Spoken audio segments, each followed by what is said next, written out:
All right, good morning. It's April 3rd. I hope you guys enjoyed your April Fool's jokes. And I don't think I actually put one out. We should have for Leviathan News. Probably changed the market too much. Get accused of marketing. I think it's an American thing, you know? I think it's a... What do you guys do? Do you do anything in Israel for it? No, some people do, but you know, it's something from like, it's not something from the Jewish culture. Like Jewish people like also have like a Jewish calendar as well, by the way. Well, we're past April Fools, but we have a guest on today. It's Colin Platt. I was fooled by something, by the way. I was fooled by something by Cowdow, man. I invited them on for something that was a scam. Oh, you did? What's Cowdow? You know, like cow swap. I'm sorry, cow swap. Ah, right. Okay, yeah. Cow swap. They published something like a new feature, like buy what's interesting. I don't know, like what. Oh, this thing. Like, oh, yeah. You know what? I think I did see this. They had it like for a day or something. And yesterday, I'm talking to him, to Alex from there, and I'm like, man, you should come and talk about this. And he's like, yeah, but you know, it was only for a joke for a day. And I'm like, oh my god. Is this one right? Tired of I would use that. Yeah. Just like the I'm feeling lucky button. Yeah, yeah, exactly. Just like randomly swap me into whatever. You probably make money on it. Yeah, it's kind of a cool feature actually. I'd kind of, I don't know, I'd probably use something like that every once in a while. This is the most left curve product out there. Like it would definitely make money. Yeah, exactly. Yeah, the left curve is PMF, you know. Left curve is a product market fit for like so many of us. So our guest today is Colin Platt. He's back on from Liquity. How are you doing, sir? Doing all right. Thank you for having me back. Did you have any April Fools going on? You know, the only ones I did were in meat space. I did not do any Twitter or X or whatever we're referring to it nowadays ones. So it's, you know, we like to keep it niche. So we're going to talk about stablecoins for a little bit here in a minute, but I actually wanted to talk about some meme coins. And the kind of big narrative at the moment, there was a story that came out yesterday in Bloomberg where they were talking about this meme coin called Cost. Have you guys heard of this? I heard about the token, but I don't know what it is. No. Okay. So Cost is a meme coin for Costco's $1.50 hot dog.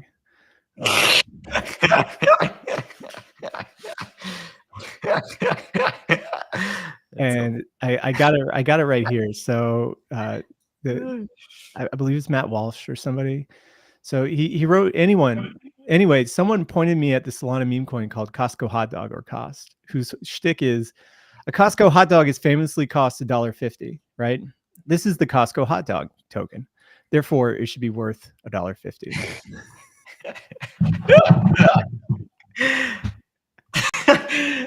This is so dumb, man. You know what? I think it's got legs. You know, it kind of makes sense, right? It should be $1.50, right? Yeah, in a way. Yeah, if you look at it that way. Fundamentally undervalued. Yeah. So right now it's trading at a $64 million market cap, which is crazy. It's trading at 6 cents. So I don't know. It might have legs based on all the other meme coins that we've seen. We might see Cost actually hit $1.50 at some point. There was another one as well too called 99 cents, which is for Arizona iced tea. And this one is also going on the idea that this token is for the Arizona iced tea can, and it should be trading at $1 or 99 cents actually. Is this issued by DeFi Dave, by the way? No, it's not issued by DeFi Dave, but I asked him about it. He said about 15 people have already pinged him about it already. Yeah, makes sense. But that's where we are in the cycle right now with the meme coins. You know, we have had a little bit of pullback in Bitcoin recently and the crypto markets, but the other side of the crypto markets, which has just been on a tear, has been stablecoins. So stablecoins had been kind of in the doghouse for a long time. With the collapse of FTX and 3AC, we saw a lot of leverage come off. The stablecoin all-time high peaked at about $180 billion of fiat-backed stablecoins. And then it slowly dropped down to a low of around $129 billion. So it lost about 30% of its market cap. And got that chart here. And you can see this is a small chart. Sorry about this, but you can see when the SVB thing happened, there's about a $10 billion loss to USDC in a couple of days. But we've started to see recovery across the board. It's not just USDT either. USDC has been growing as well too, and so's guys kind of been flat as well too. But it's good to see the majors, both USDT and USDC, starting to make their upwards route again. And right now, the total stablecoin market is trading at $156 billion. So about 25% increase in supply off the lows, and it seems to be heading higher. Hopefully we get decent regulations coming in this year, a stablecoin bill, and a whole bunch of other friendly laws and regulations for the industry that allow this to eclipse that $180 billion, which obviously, like, it's not that much, like, in the grand scheme of things. It's really not. How much is it right now? It's about $156 billion, which it's nothing, man. That's like, nothing. In general, like in serious like economy amounts, this is like it still doesn't really exist. I think maybe at $500 billion or $1 trillion, you start existing on these markets, even like as an anecdote. No. Yeah. Where do you think we're going, Colin? I think we're going to go a lot higher in stablecoin usage for a couple of different reasons. I mean, when markets pump, people need dollars to get in and out and trade things, right? So that's naturally going to bring the crypto native supply in. But I think the thing that we're seeing a lot more of the cycle, and big props to the people at Solana and on L2s that are bringing costs down so we can actually use these things to pay for something. Just been something that's been beyond reach. I know it's not a popular topic amongst most, but Tron also has a ton of stablecoin volume. You can say whatever you want about it, but there is a lot of USDT there, and there seems to be a lot of activity. Yeah. By the way, I often say this because I think that a lot of the people on Leviathan and for sure our viewers, like I think they're from like the US, and like outside of the US, like here, for example, many people they don't want me like to send them any USDC on base or whatever, or even on mainnet, like but USDT, even if it's on Tron, for them, like I personally don't use Tron, but for them, just tell them it's USDT, and many of them like actually prefer Tron to Ethereum because it's much cheaper, and they like have been using it for a few years, so it has a huge Lindy effect, Yeah, I think we'll start to see people migrate over, especially once base starts to take off a lot. We had news that we talked about. I don't really think it's going to be mostly migrating over. I just think that other markets are still tiny, and they're going to go. Like, for example, an American citizen will not put any money into Tron ever, but like on base, I think base is going to be like incredible. But I don't know how much money is going to actually migrate, like Asian money, like, you know what I mean? I don't know. The whole thing about Tron was that, like, if you remember back to 21 and 22, when gas prices spiked up to like 200 to 300 Gwei at the time, it, like, honestly just brings crippling fear back into me to remember how much ETH I was spending at the time to make transactions.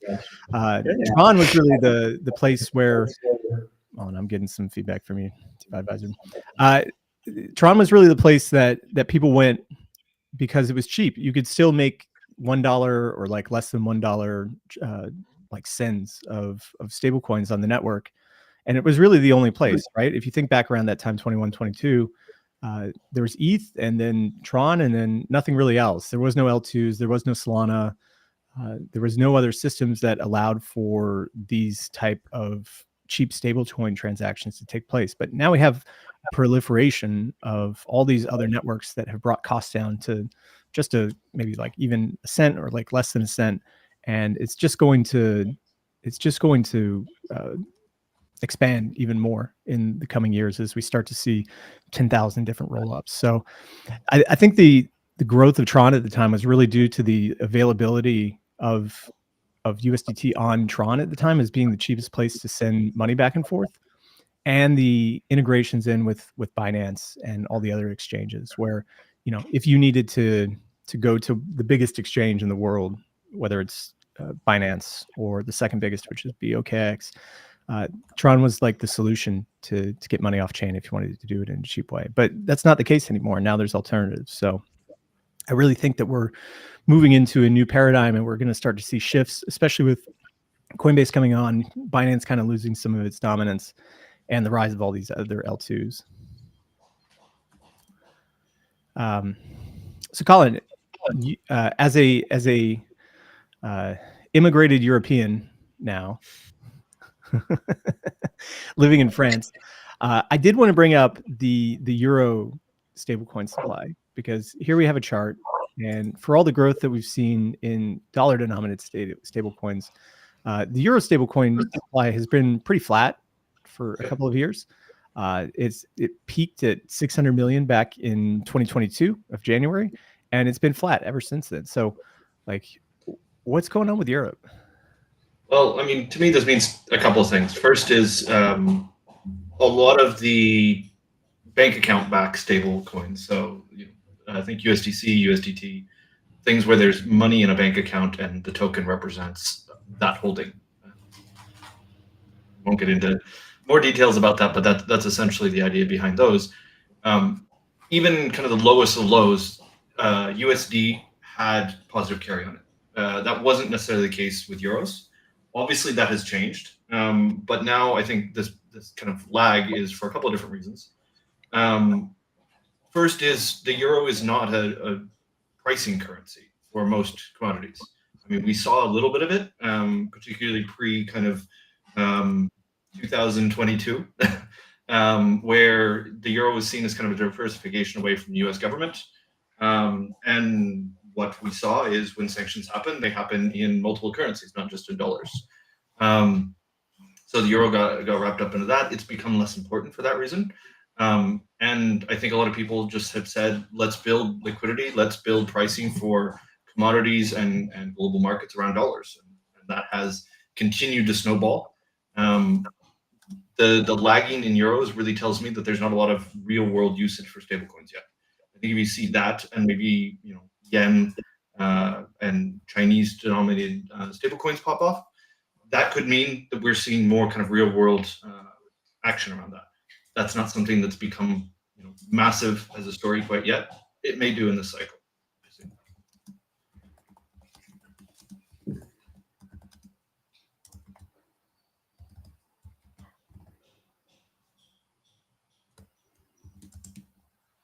I'm not sure I can hear you there, Sam. Are you on mute? I am on mute. So maybe it's just lagging behind, maybe with MiCA and some of these other laws that Europe has been bringing in. We might see some new introduction of stables. The hot topic that we were talking about yesterday, though, was Athena. Athena's been growing extremely quick. It's already up to $1.7 billion in its supply, which is pretty crazy. Of that, a third of it is staked as SUSDE, and it's providing a 25% yield. It's kind of thrown the market into a tizzy, if you want to say that. We had on Aave, who is essentially ending support for DAI on Aave coming on yesterday to talk about that. And people think that it's risky. We had a question. We had a question from Rex saying, "Is Athena the next Luna?" Yeah, I can tackle it, but Colin or DeFi Advisor, if you want to take that one first. I personally think that, like, I'm not saying that I know, but like I have suspicions about it. Like, to me, something is like it's happening too fast, it's too big, and it's with too many question marks about I don't know where is the money really at, and is it really held there, and is it all like transparent, and it's kind of like huge and complex, and everyone is like getting themselves involved and into it. And it feels like, I don't know, personally, and again, not financial advice, and you might be missing on I might be missing on a huge opportunity there, but personally, I'm not doing anything on that regard. And I don't know, to me, something feels like too much, too risky. But again, it's mostly like a feeling or a hunch. Like I can't say that I know for a fact anything like that. What about you, Colin? I think I'll attack it from a different angle. I think what's really interesting about Athena is this is a common trade that traders have been putting on for a long time. And generally traders know what they're doing and when they're doing it. So BitMEX kind of started what became kind of the core motor of where this happened. And we can clearly see, and we saw a lot of this in 2021. In general, funding for dollars in crypto is quite Spartan when markets are pumping. They have been. People are willing to pay a lot of money in funding to get dollars to long assets that are going up 1,000% a year. That shouldn't be a surprise that somebody would be willing to pay, in this case, 20 or 30% a year to get that, or even at times multiples of that. That said, I think that it is a black box for a lot of people that are getting involved into it. There are risks, which the Athena team, I think, has done a very good job at discussing. Whether everybody that's put money into this understands those or not, hard to say. But I think it's fantastic to see experiments play out like this. Yeah. I you know, with absence of data, wouldn't put them in a Luna bucket, because I think what happened there is significantly larger in issues, as we've seen kind of come out in court filings. I think Rex meant the question, at least, like, or at least the way I read it as is it the same level of threat? Not saying that it's actually the same exact level of risk with the mechanism or whatever. But you know, one of the things that made me, at least, I think, become a bit I don't know, hesitant about it was when I saw a tweet by the founder. I don't remember his name. Apologize. A guy. What? Sorry. A guy. Maybe I don't remember. It's a long name on an X account, so I'm not really sure. But it was like something saying that USDE they don't present it as a stable coin, and it's a kind of an experiment, and people should know and all that. And I was like, you know what? If the token is not a stable coin, then why does it have USDE in its name? Okay, then and in my opinion, I don't know, maybe it's legally not designed as a stable coin, and maybe they got all that side covered, but I think it is presented as a stable coin, and I think most people perceive it as a stable coin. And like, if you really don't want people to think it's a stable coin, then call it like something without the big letters USDE within it. I can tell you, just for example, people know that I'm involved with Aladdin DAO as a community booster on the A team, and with FX, for example, when Aladdin had its original product, it was called FETH, and I think it's important because it was a very nice way to make sure that people realize that it's not really a stablecoin. And once they went to the stablecoin route, it became like FXUSD and RUSD. That I don't know, it's clearer, at least I think, on the presentation level.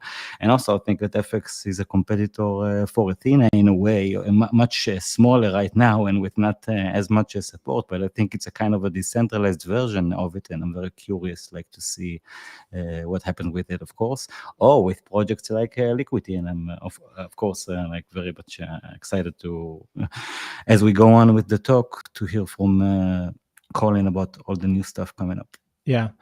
So just to give my 2 cents on it, the basis trade has existed for a long time. This is nothing new. There are multiple funds that are out there doing basis trading on an incredible scale that, into the billions of dollars, or close to that, hundreds of millions of dollars. So this is a very low risk style trade that you would put on, essentially being cash and carry by having spot and then placing that to create these short perp trades on centralized exchanges. It's gone on for a long time. People understand the risks. We have a long history of how these trades work out. In the bull market, when things are going well, you see these very high APYs that we're seeing right now. Going back to 2021, when we were running up to 60K for the first time, There was an extended period of time when the per basis trade was yielding 50%, just like we are right now in that run up to 60K. It doesn't last forever. We probably will see some sell off. I doubt that it would go negative for a long time, but if it does, then people would probably sell their Athena stablecoins back into the market. I don't really think that it's similar to Luna and UST, because UST essentially had zero backing at the end of the day, and its entire value was predicated on the pricing of Luna. And so when Luna went to zero, UST almost went to zero. I mean, it's still trading. It still has some value. How much does it cost, by the way? Probably like a couple of cents now. To me, the whole thing with Athena, it doesn't really remind me of Luna in the same way. It reminds me about Celsius and that kind of stuff. I think the issue here is that I think there's people have these ideas around like doom loops, where the funding basis goes negative. People have to start selling off the stablecoin because the yields essentially go to zero on USDE. That causes them to have to take their LSTs and sell those into the market, which could cause some dislocation away from the ETH price, which pushes funding rates even lower as people like kind of front run or try to get ahead of the sell off. And I don't really see that. I think that there are these short spurts of negative funding, but they kind of get wrapped up pretty easily, right? Like there is an opportunity to go long when you have these negative funding rates. You're essentially getting paid to go long at the time. And so they don't really persist for forever, right? People are much more willing to take long positions than short on the long term. So there might be some dislocation. I mean, like we might see USD depeg at some point, maybe by like 2 to 3, 4, 5% or something like that. But I don't really see that it's got the same risks as Luna. It would definitely not go to zero, because if all the market makers blew up at the same time, you would essentially just get all your ETH back.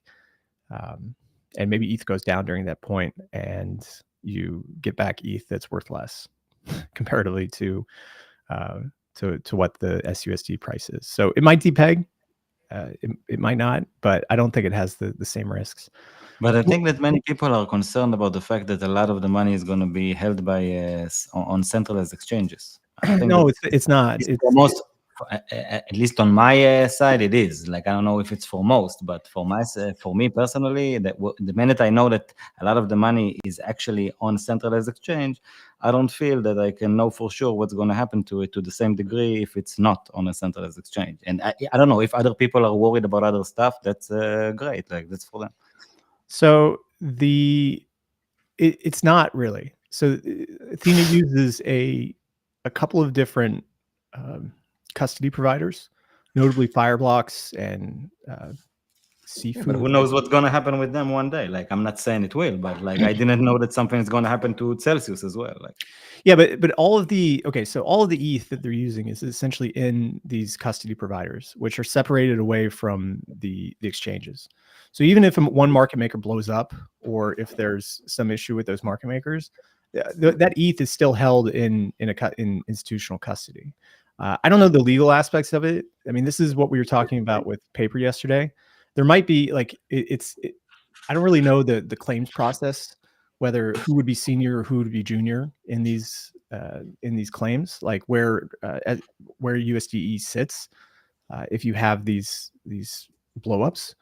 But from what I can tell, there's enough co-investors in this space that have gone into Athena, both on the fund side, the market maker side, the DeFi side.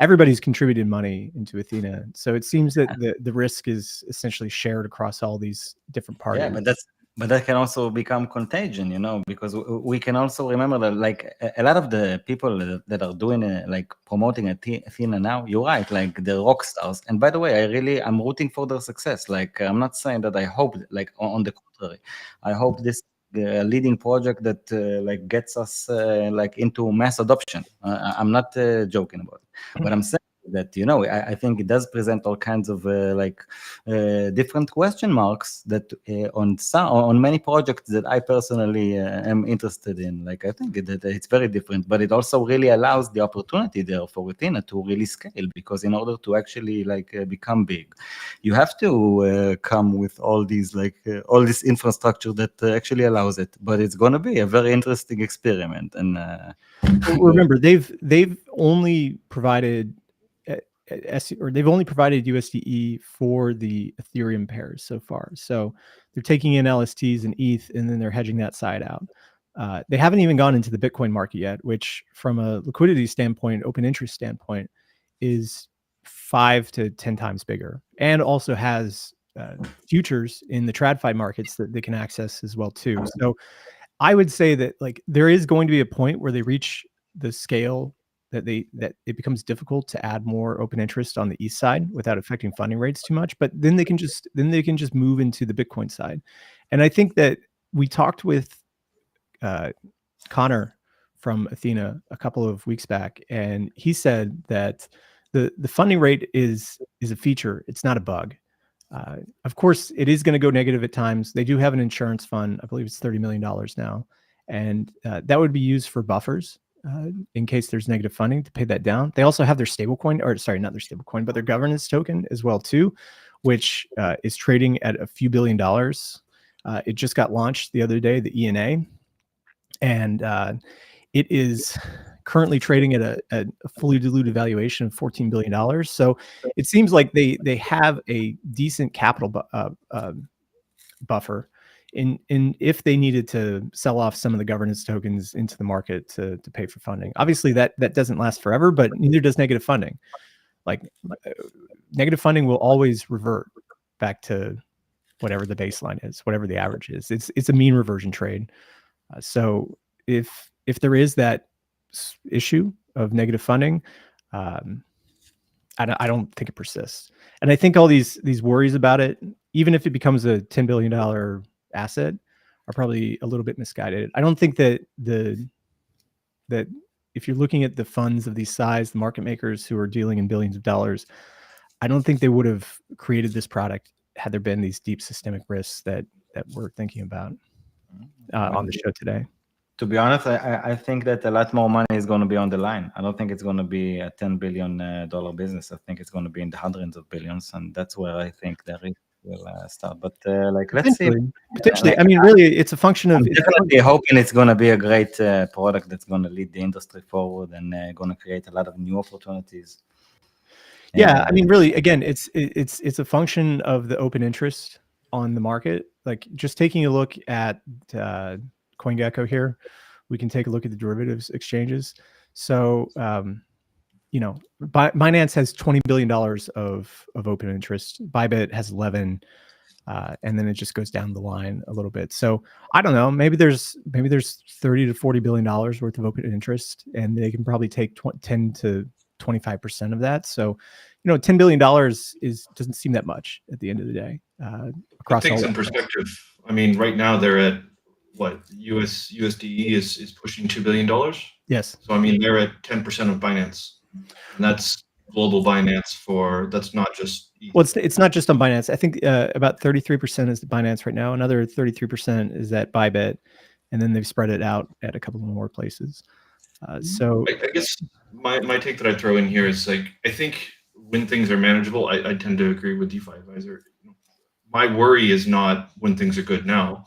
My concern would be when things are lighter for longer and there's a lot of demand for stablecoins, and they need to find themselves going out on the risk curve, and that means LRTs or other more exotic assets rather than Lido or WBTC or something like that. I just think we have really short memories, right? Like coming into 2022, the futures market yields that were being paid on funding rates were incredibly low. We were sitting at like 5% for a very long time. Let me just bring up this chart here on the block just to show you what is going on. Let's see, it's this one right here.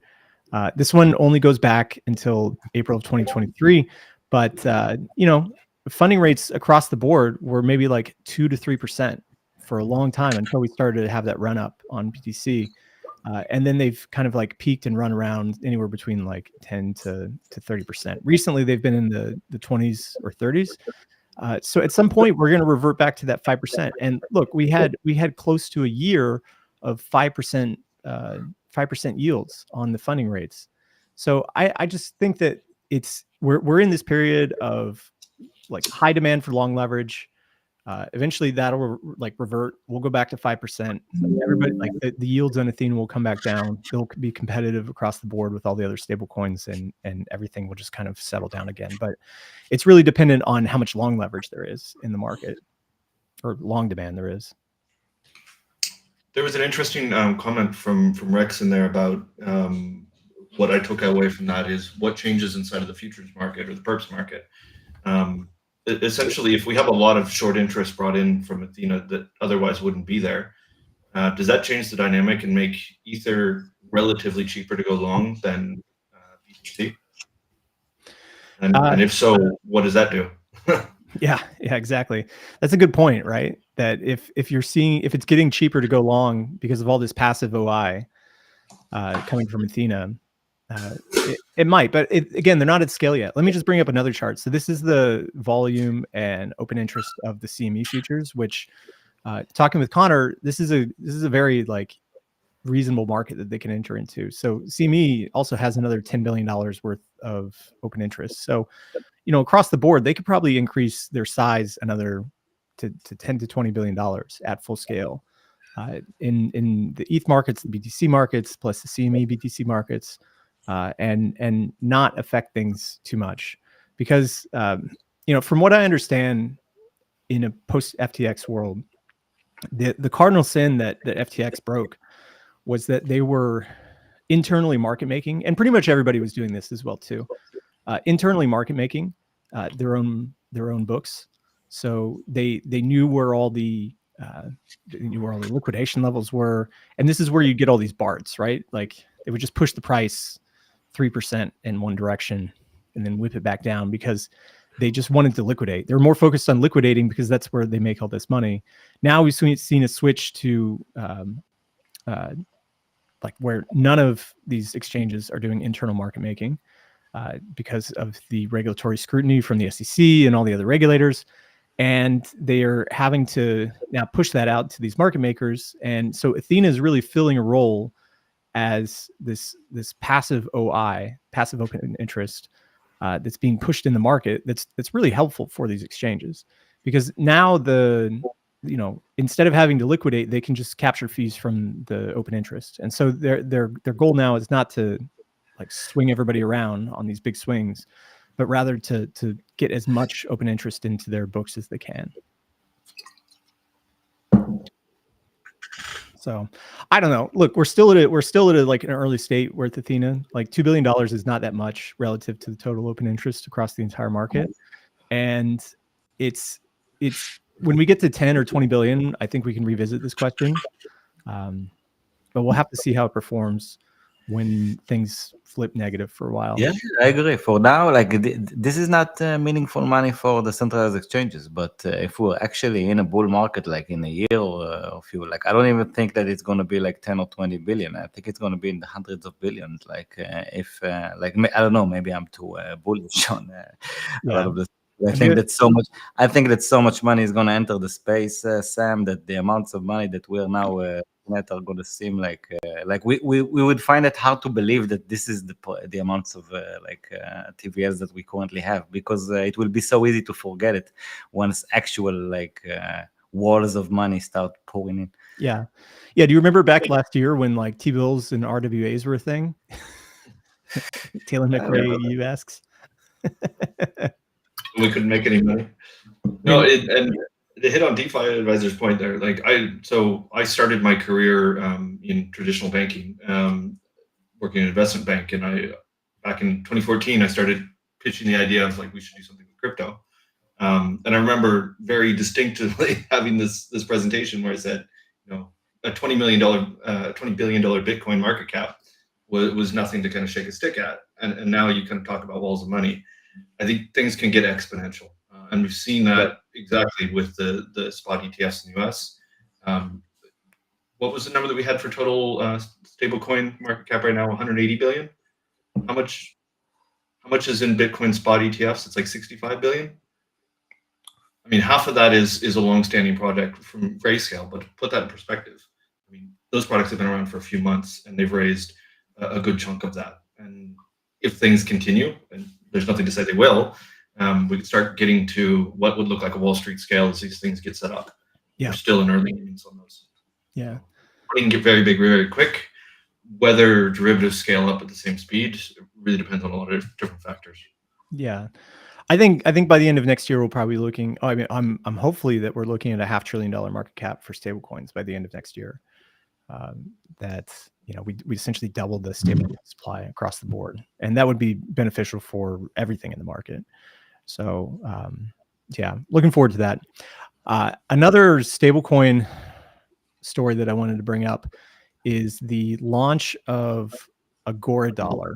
So this is a project by Drake Evans, right there in the middle. So Frax core developer who's gone off to launch this new stablecoin. It also has some big heavy hitters on it as well too. I'm just going to bring up this page. This is the Bloomberg page. So additionally, Nick Van Eck, who's the son of investment management veteran Jan Van Eck. When Van Eck is a pretty large investment fund manager. Van Eck is one of the biggest out there, though. Like they have their own ETF, no? Yeah, they issue ETFs. Yeah, they're pretty large. It's kind of big, guys. It's kind of big. Yeah. So him and Drake and one other guy named Joe McGrady have just come out of stealth mode. They've raised $12 million in pre-seed funding, led by Dragonfly as well as General Catalyst and Robot Ventures. And they are launching a brand new stablecoin called Agora Dollar, which is going to compete with USDT and USDC. So I've talked with Drake a lot about this. You know, from what I understand, they believe that we're at a really good point in the market where, you know, Tether's under a lot of scrutiny, USDC's kind of going to IPO, and they feel that they have a really good opportunity to come in and kind of potentially eclipse those markets, or at least be competitive with them. Interesting, man. This is when I heard about it only yesterday. I think I saw this post, and wow.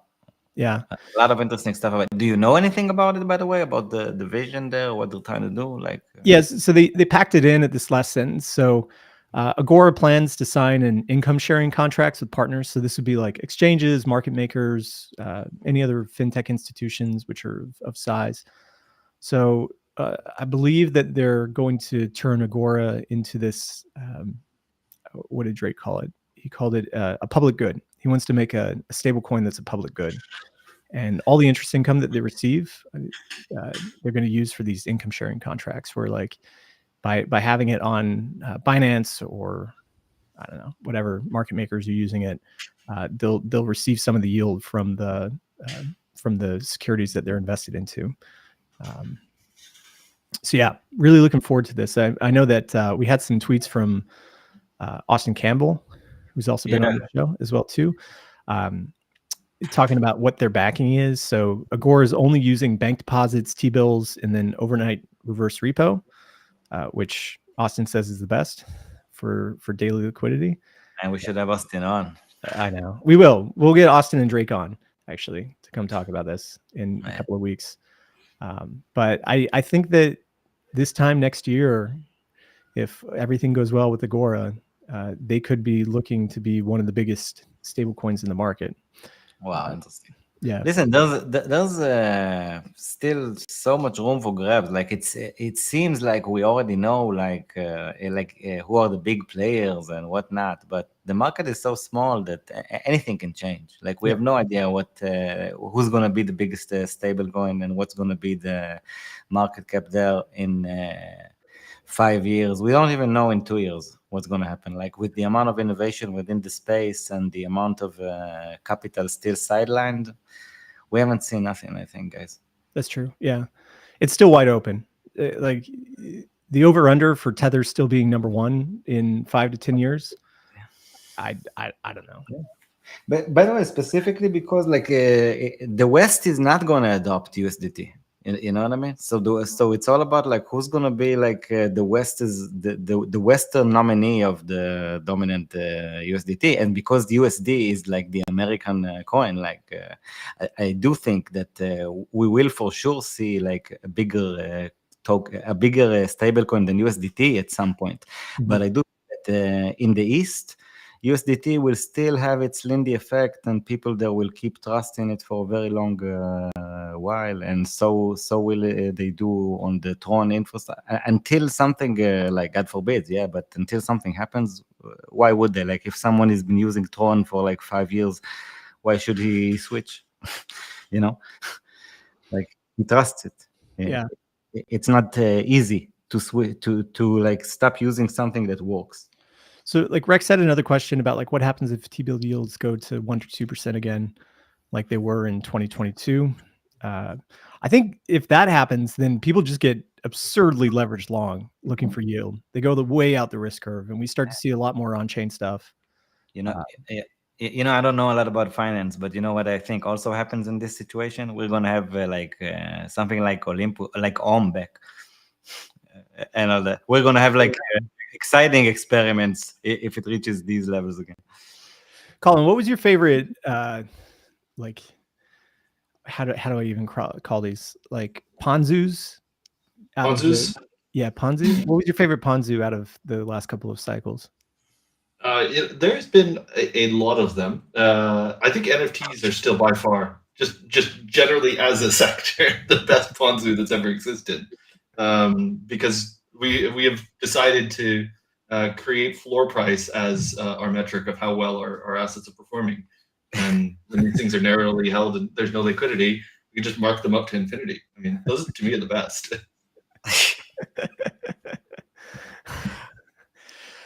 So about Agora, the yield comes from their short-term T-bills and overnight reverse repo that they were talking about. Right now, that's pushing what, 4% a year, 5% a year, whatever the Fed funds rate is, or close to that. So stablecoins are a good business right now. My take on Rex's question is, if the market is willing to accept deposits getting 0.5% interest or 0% interest, like we saw with COVID, then people will be okay with Agora not paying anything. Like, maybe it'll go up, maybe it'll go down, but it doesn't fundamentally break stuff. There are some underlying costs. I mean, I'm exaggerating a bit, but unless we have like Swiss-style negative interest rates, in which kind of take back to the point I made about Euro stablecoins, that could really break things. But we're not talking 1-2% here. We're talking like legit negative, impacting, taking away your collateral. Right? Yeah, but remember when back in COVID, when rates went to near zero, people just went wild for stablecoins. Like there was so much demand for them because people wanted to use them for leverage long. They wanted to gamble with it. So like if rates decline, we see a shift away from people from staking them just to get RWA yield, and they shift into, okay, I'm going to try to get 100x on whatever type of trade I'm getting on. So I'm going to borrow as much as possible because it becomes cheap debt. But put yourself on the other side of that. So that's you as a user are trying to go massive leverage, but think of the intermediary like Agora or Tether that's sitting on these deposits backing that stuff. If there is legitimately negative 1-2% on the entire supply, the only thing they could do is move out the risk curve. And that's to say, it's going to junk bonds or whatever else. There was like Chinese real estate or something that Tether was accused of during that. I mean, that's the only thing you can do to make sure that you don't bleed out capital because users are wanting to create more and more. Yeah. I think that you just have to keep the stablecoin company small. Like Tether has like 30 employees. Right. Yeah, but I mean, when you're talking about real world assets as well, you have underlying costs related to those assets, and it is extreme. And the U.S., I don't think ever saw anything more than very like maybe overnight that went below zero. But like in Europe and in Switzerland in particular, we saw like legitimately negative rates come in, like people getting taxed on their bank deposits. So if we had a situation like that. And again, that is an extreme scenario. that would very much complicate, all of these RWA plays, not picking on Agora, but all of them. Well, Tether seems to be out here hedging all that by buying an incredible amount of Bitcoin. They added close to 9,000 BTC in the first quarter of this year. Yeah. Yeah. So they kind of made a lot of money this year already, huh? Yeah, and they're sitting on $5 billion worth of BTC at the moment. And by the way, don't they say that there's 10 people working there or something? I think it's about 30.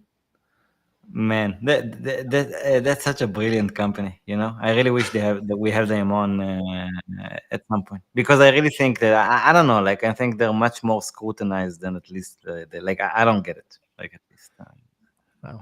Yields go to zero, Bitcoin goes to infinity, right? So that's how it works. Tether is well prepared for the coming cycle. I really think they are, actually. Yeah.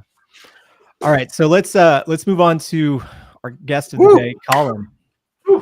Back again. Yes. Pump, LQTY. Yeah, it's some decentralization. That I don't do. I'm sorry. That I don't pump tokens. That I can't we will do it for you. Just NFTs. Yeah, there's two of you and one of me. Just NFTs. So, we've talked about Liquity before, and we've been pretty excited about it. Liquity's coming out. The V2 is coming in a couple of weeks, maybe next month after that. No, not quite that quick. So, we're aiming to launch this in Q3. So in a few months still. We've started putting out more communication about it because we really want to educate people on what we're building. So we're quite excited about it. There's some kind of big differences in what we're doing. And kind of the key here is you'll see it in this tweet that's in front of us, is this user set interest rates. So our big differentiation, so let's take a big step back.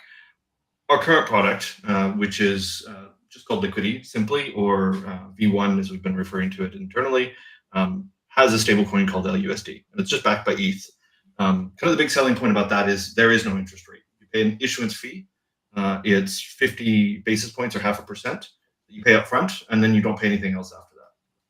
The downside, because if it was just that simple, everybody would be in this. It would be the biggest stablecoin by far, and we wouldn't even be talking about Athena or anything else, because it would be great free money.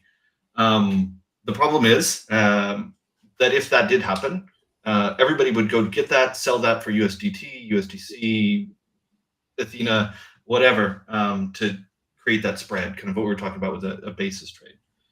We have a mechanism in that called redemption. What redemption does really, really simply is to say, if you are a holder of LUSD, you can go find somebody to buy that for you in the market for $1, or you can come back and you can find somebody who's borrowing and you can take their underlying collateral, do a redemption. That means you put in $1 worth of LUSD and you get $1 worth of ETH at the back. That's how it works. Where does that come from? That comes from a borrower who's using that ETH as their collateral. Now you can quickly understand if we see lots of this happening and a push down on LUSD, because everybody's trying to create LUSD because they want to go get that nice juicy 26% yield on USDE. You quickly have lots of redemptions. And so what we see happening and the way the mechanism works is it says who is the least collateralized, meaning who has the least amount of ETH backing an individual amount of dollars. That ratio creeps up. We can't really do anything because it's an immutable protocol to change it. There is some logic inside of that would say, at some point, if you put enough ETH in there and you look at your lost opportunity cost, your total funding cost of creating LUSD will equal something like a maker. Now, there's lots of logic you can put into that and assumptions. I've done some of those internally. None of them are fit for consumption because they're all based off of theoretical numbers. Fast forward to V2. So V2, we changed that mechanism. It still relies on the same underlying fundamentals of redemption.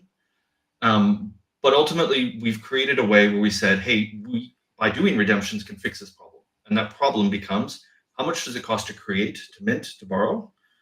And how much does it cost somebody to hold this thing, hold what we're calling our new stablecoin, Bold? So Liquity V2, Bold is a stablecoin. How much does it cost somebody in percentage? Initially, it'll probably be fairly high, maybe up to Athena. Quickly, we'd expect that rate that people want to be paid to hold $1 worth of gold to come down and look something like Maker, or maybe even move independently of Maker, and maybe even below it. But that mechanism is ultimately taking out the person that is borrowing, that's created their gold for the cheapest price, what you can see in front of you on the screen, this 1.5% year in our example, and leaving the other two. What that means is automatically we have less gold in the system, and the average rate that somebody's getting paid to hold that has gone up. So that's a pretty nice mechanism that it self-heals and can adapt to different market conditions. From a borrower's point of view, it's also deep liquidity, or will have deep liquidity. I should put that in future tense, where people can make their own rates. So if you're familiar with trading on a central limit order book, you're familiar with the idea of makers and takers. So makers, very simply, you just say, hey, there's a price. That's fine. I'll trade at that price. Sorry, that's a taker. A maker is able to go in and set their price and say, I'm willing to trade at this price. With our new protocol, that's exactly what you can do with an interest rate or a borrowing rate. And that essentially puts you in that position in an ordered list of redemptions. Put all these things together, what we're really trying to create deep down is a decentralized borrowing rate. Right now, all the borrowing rates either come from an algorithm, something that works inside of, let's say, Aave, and the way that they set their lending and borrowing rates, though it is a different type of platform. That's essentially what they're doing. They're just saying how many people are borrowing, how much are they borrowing for, and how much are they lending for. Let's derive a rate out of that. That's quite volatile, as we've seen. You know, if you borrow or you lend inside of something like an Aave or a compound, you see those rates can go up and down multiple percents in the course of hours. If you're a real world borrower, or you want to take these stable coins and turn that into something that you don't have immediate liquid access to, that's kind of a hard sell. So some of the other things out there are, Maker is a great example. Maker has essentially governance that looks at this and meets every week, and more often if need be, and says, hey, we think this is the right rate to borrow DAI at against this collateral, or this is the number against this other type of collateral. It works. We see that it works, but it also means that we have essentially this council that needs to put it in. So what we're really trying to cater to is decentralization, immutability, and this kind of crowdsourced market based off of what people are willing to hold gold for versus what people are willing to pay to create it. Yeah, so here we can see some of the differences between V1 and V2. So in V2, you're now accepting LSDs. The interest rates become user set instead of that fixed 0.5% fee. There's no more recovery mode anymore. Why is that? Yeah, so recovery mode is kind of a safety feature that we put in with our V1. And essentially, so the idea was our loans were allowed to go up to 91% LTV, so 110% collateralization ratio, if you look at it that way. But if the whole protocol itself fell under 150% collateralization ratio, we would enter a special mode where loans would start to be shut down. So people that were higher leverages that were worried about that were worried about attacks where somebody would kind of come in and say, let me push this in so that I can liquidate a lot of these that otherwise would be okay. After lots and lots of research, our thinking is we won't need that. So that's recovery mode that we're removing. So it becomes more dependable that we say, if you can go up to 91% LTV, you should be able to achieve that before you get liquidated. Yeah. And also there's going to be one-click leverage in this, so you can loop up a bunch. Yeah, so that's the idea. So we did some research and we found that about 30% of our users by TVL use us for leverage positions, so decentralized leverage, which we think is quite cool. So right now they use other protocols to kind of arrive at that. We've made some optimizations in there that it should get cheaper from a gas point of view to put on those trades. That's not to say you won't use somebody like a DeFi saver or another front end to put that in, but we've tried to make that easier. So hopefully people spend less on gas. That's pretty cool. And transferable troves as well too. This was a big request. So we have some very, very, very large users who use custodians. We talked about copper and those types of things earlier in the show.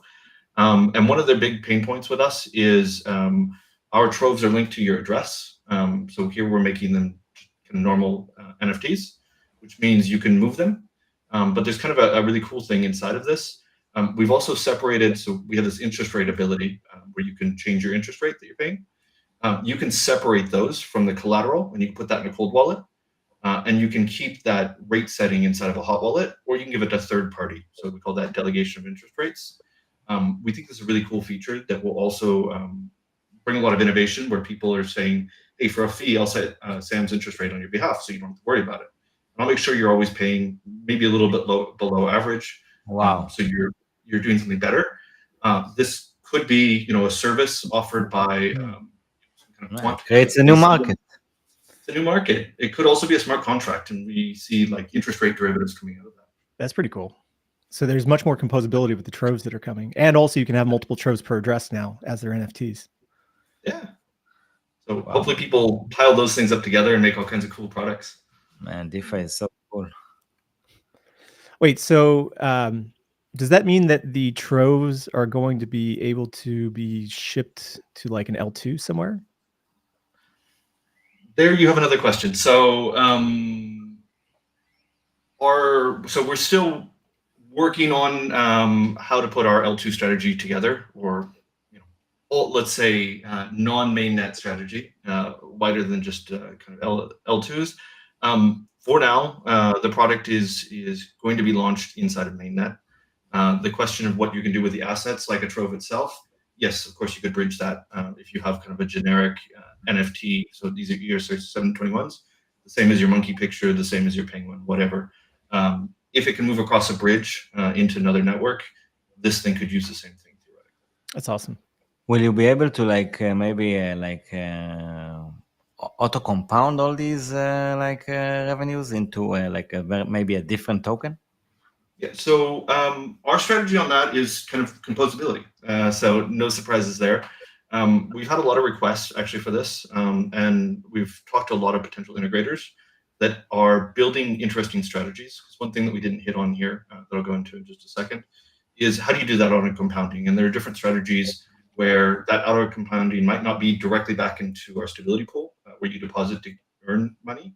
It may be into liquidity, because we have inbuilt inside of this something that offers protocol incentivized liquidity. So rather than having POL, PIL, you get pilled, and you can put bold up against, let's say, DAI or USDT.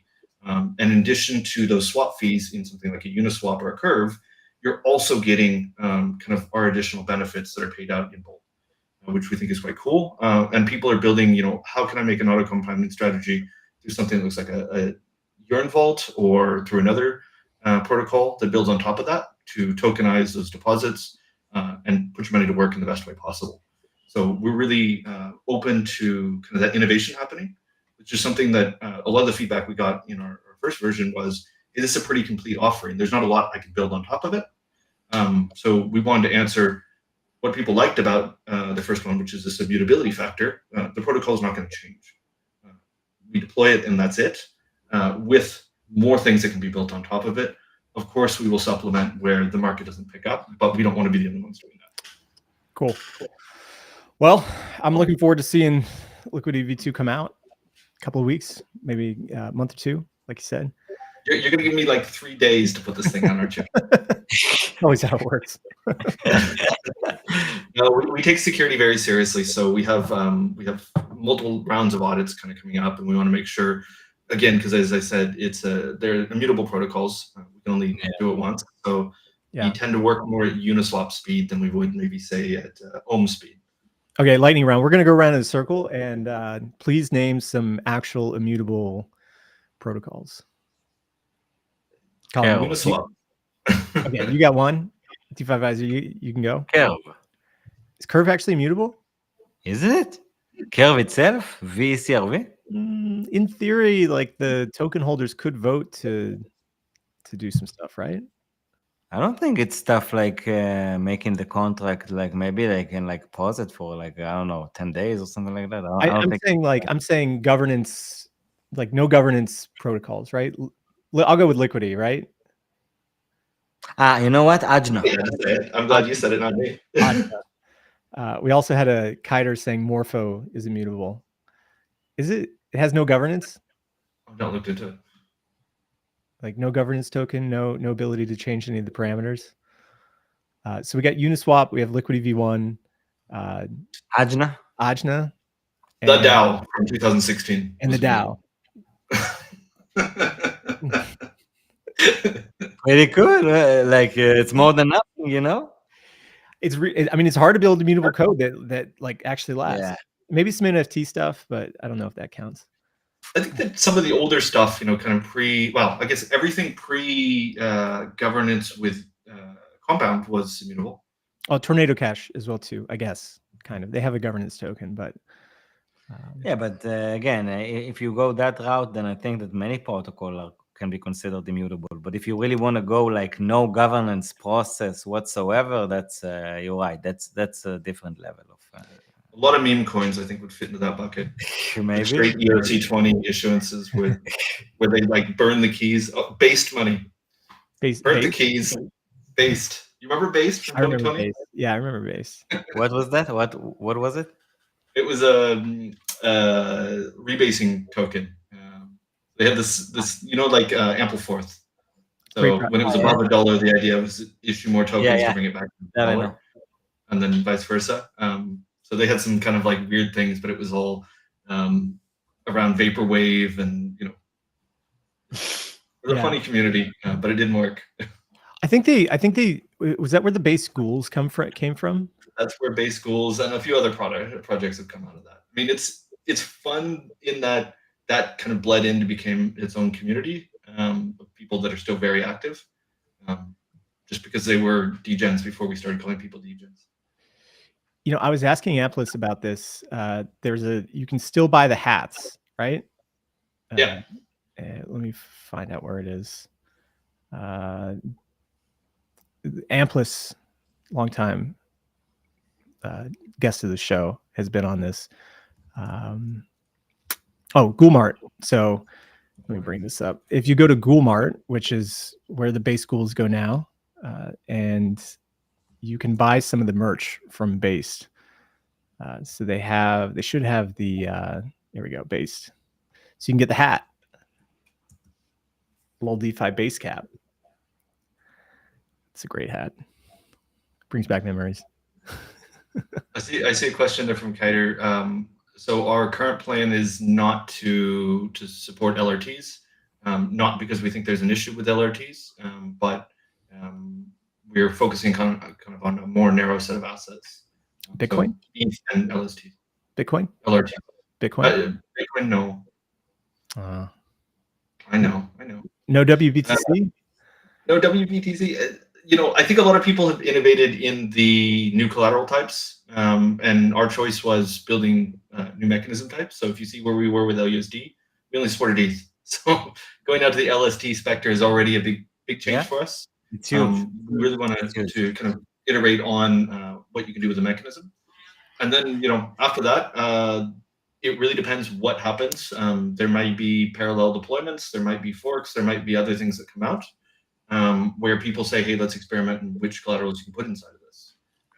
We've seen with a couple of things, so I won't pick on anyone, but a protocol that was somewhat based off of our code that recently suffered some, let's call it governance and migration exploits, launched an LRT-based fork of themselves. And if, not picking on any of that, but what they saw was, LRTs were interesting. They gave a higher yield, but the market is significantly smaller. So nothing against LRTs. I personally find them very interesting. I'm very eager to see what happens when EigenLayer goes to mainnet. But right now it's a small market. Very small market. Good to hear. Great to have you back on, Colin. Thank you for having me. We had a big show today and covered a lot of things. Yeah, it was fun, really fun. Thanks for coming, Colin. And Sam, thanks for another great one hosted. Yeah. Everybody at home that is listening, please come to the Telegram page. We have the Leviathan Points, aka Squid, which you can get just for registering your Ethereum address. Please don't Sybil this. You may have to change the rules, but but until then, until you Sybil it. Did you really just tell people how to Sybil it and ask them not to? Maybe we should put out a tutorial on how to Sybil. How to Sybil, yeah. But if you come and sign up, everybody new gets a little fixed allocation of Squid on the next month. So we are going to be doing that. We have a lot of ideas of what we can do for incentivizing on-chain activity with the Squid token now. Which network is it on? It's on Fraxel right now. By the way, Colin, that goes for you as well, because it's also going to be for guests. So Colin got some. He was in the last round. I got some. I got my allocation. I was told that it was trading on with an FDV on par with Yeah, right, soon.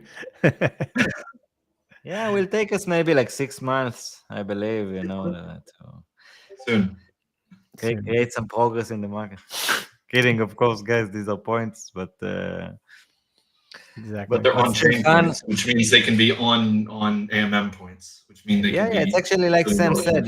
We can build like all kinds of cool stuff around it. Maybe with like I don't know, like example.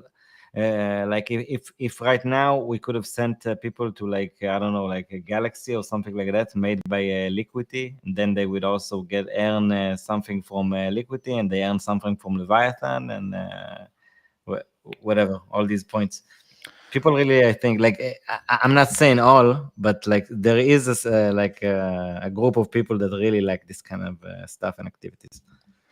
Yeah, I would think that we have a couple of ideas right now. We might pay. We've been using we were kind of using pods.media, but we're going to get back on that. Maybe we'll do pods.media, and then people who mint out that get some Leviathan points. I was looking at the Telegram feature for the channel, and maybe we could reward people for boosting the channel because we get to add all types of fun stuff. The more boosts that we have. Yeah. So we'll see. Anyways, let's wrap it up there. We'll be back tomorrow. We have a nice discussion panel coming on. We have Connor from Enzo Finance and also Ace to Book coming on. Is it? Yeah, you're right. Tomorrow is Thursday. You're right. It is Thursday, yeah. Right. And then on Friday, we have Llama Party. So. Oh, man, that's going to be fun. Yes, sir. All right. Thanks, everybody. We will be back tomorrow. Same time, same place. And Colin, thanks for being here. Thanks for hosting. DeFi Advisoor, it's great to have you here too. You too, man. Thanks, guys. Bye.